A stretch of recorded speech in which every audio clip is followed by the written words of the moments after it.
Wow, I'm wearing a suit now after I did the How I Met Your Mother review in order to actually have sunglasses so I can actually look like an agent of S.H.I.E.L.D.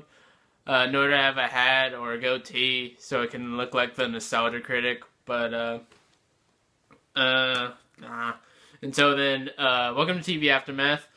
Since Captain America's 2 is coming out this week, it'd probably be a really good time to catch up with Agents of S.H.I.E.L.D., which from the beginning of the first half of the season has been mostly this kind of disappointment that didn't really seem to neither capture the pure thrills or just sort of feel of the Marvel movies that it was trying to ape, even though it was clearly couldn't because of the budget.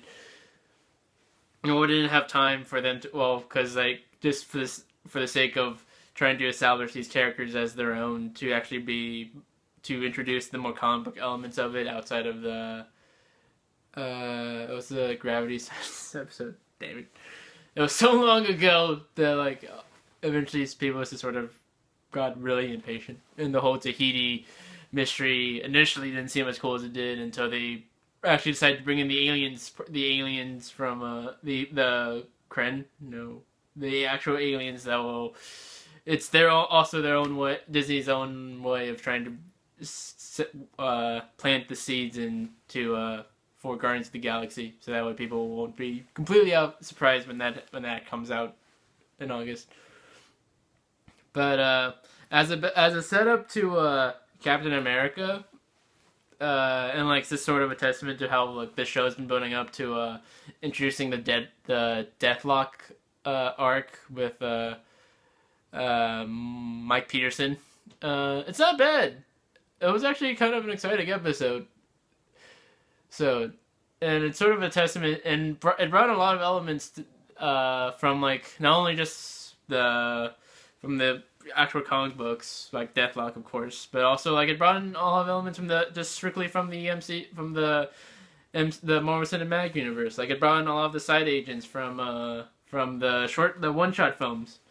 Now I never got a chance to see Item 47, but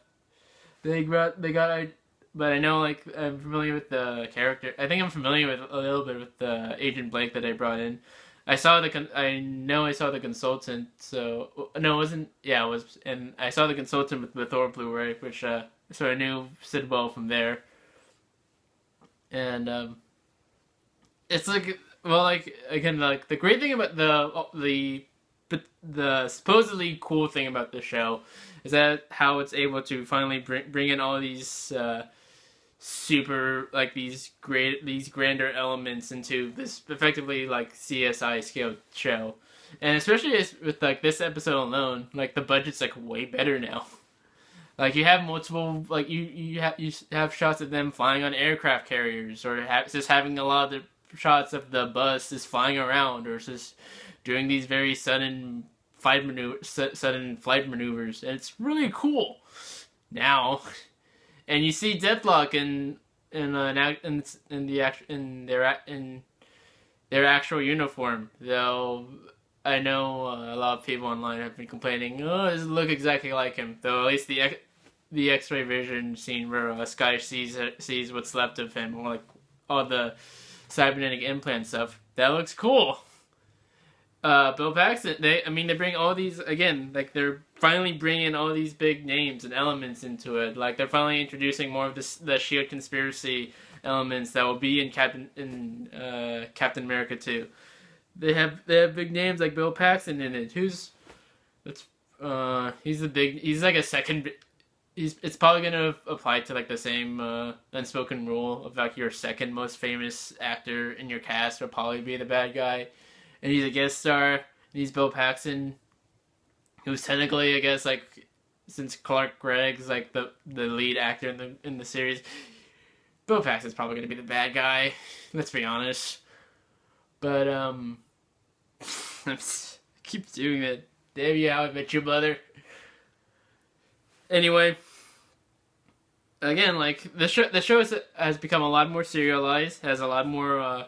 It feels like has much more like a bigger budget to it. I mean, there's the great scene where they're going into the fact that I think it was a factory, and like they have all these soldiers and explosions and special effects going on, and all these character actors, so to speak, that were like again were recognizable in the short film, in the one-shot films. So again, it feels like things are actually building up to the show, and I think the problem with I guess for the first half is because one, they had to establish that these characters can survive on their own. Two, they didn't really have it. They were probably biding time until they can reach a point where them building up. They had time to build up to an arc in which they can have that whole idea where the immediacy and the impact that the release of a Marvel film can have on the entire show for like weeks on end. Thor 2 didn't work that way because S.H.I.E.L.D. was basically not involved in that. And the closest thing that the Thor Aftermath episode had was that 2-minute scene. Like that was basically just a cameo, but everyone sort of just making jokes at Thor's expense. It's like why can't they have the magical god powers of cleaning up or something like that? And but at least with Captain America, S.H.I.E.L.D's involved now. Again, everything's building up. The conspiracy stuff is tying right into that. Although it had this amazing, what I liked about S.H.I.E.L.D. 2 is also like they're really emphasizing the whole the teaser at the very end of every episode. I always like, every time, right before like the credits, they'd be like, we'll be back with more Marvel. And more of our Agents of S.H.I.E.L.D. or stuff like that. In this one, when they came back after the commercial break, their teaser was basically a scene straight out of Winter Soldier. Because the film looks entirely different. There's a giant car chase, which they already probably can't afford the budget for. Nick Fury's there. You have Sam Jackson doing that, and it's a scene straight out of the trailer. And then it immediately goes to this Friday. Everything changes in the big explosions, and it ends with the Captain America ad, and the rated PG-13 and IMAX and all that stuff. It's like, wow, I've never seen so much marketing happen all at once.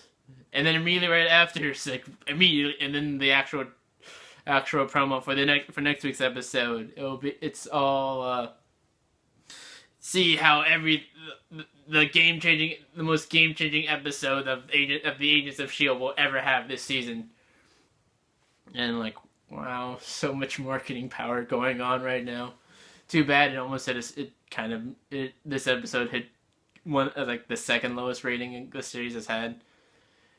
But that's what happens when because again the show has had a lot of just stops and starts with the characters, because it has to get again, it's about sort of separating them from the actual Marvel characters people were interested in. Plus, it's Joss Whedon getting back into TV, but also when Joss Whedon's not actually working on the show, just because he's busy with the other Marvel movies. So we have his brother and his brother's wife doing all of this stuff. But they're especially now that they actually have material to build up to, and they're not buying time anymore.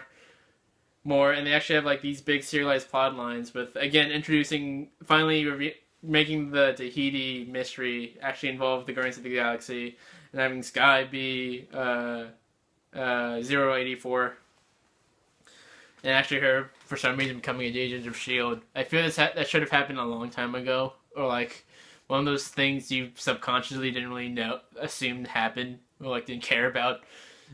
And even then, when the show did, it was oh, okay. But again, everything's finally motivated now. The show has this sense of everyone again. The show has a sense of these characters aren't at their best fighting shape. They're all filled with self-doubt, or they're all going on their own separate directions. You have Ward killing Brad Dourif, which, okay, that was a pretty cool cameo of Brad Dourif to be in the show. But, damn it, How I Met Your Mother again. But again, you have Agent Ward going against killing probably an innocent man or in a decoy. You have when Agent May again, sort of literally caught between a rock and a hard place. Agent Coulson and Sky trying to figure out the mystery of the aliens around, and it's like, and you have Fitz and Simmons separated so that they're not the whole one joke. We're like one people, British people kind of thing. That's done with. The cliffhanger's cool, though I'm kind of, even then I'm not sure how the timeline fits, because I know like the gimmick of how like they gathered all the characters again from the one-shot movies and get some of them into Captain America. So basically, you go here, you go here, you go here. That way, no one knows. The cliffhanger has no idea where we are. Good. And I think I saw one and I think I was like either Blake or Sedvo was going to be in Captain America. And again, with the tease being directly from Captain America, I'm not exactly sure how the exact timeline, in terms of timeline, what happens when, especially with the whole Captain America 2 happened while Thor 2 was happening, while Iron Man 3 was happening, while I guess not like 14 episodes of Agents of S.H.I.E.L.D. happened. I don't know. But yeah, the show, like, it's a much more motivated. It's a more grander. It's more bigger. It's just more grander and epic. It's more inspired, motivated, engaging, dramatic, more exciting show. And maybe now it's actually becoming the marketing experiment that Disney and Marvel are hoping for. So I'll try to keep that short and under 15 minutes. I already failed at keeping this at 10. But again, the cliffhanger is basically everyone's sort of pointing guns at each other because they all think they're betraying one another.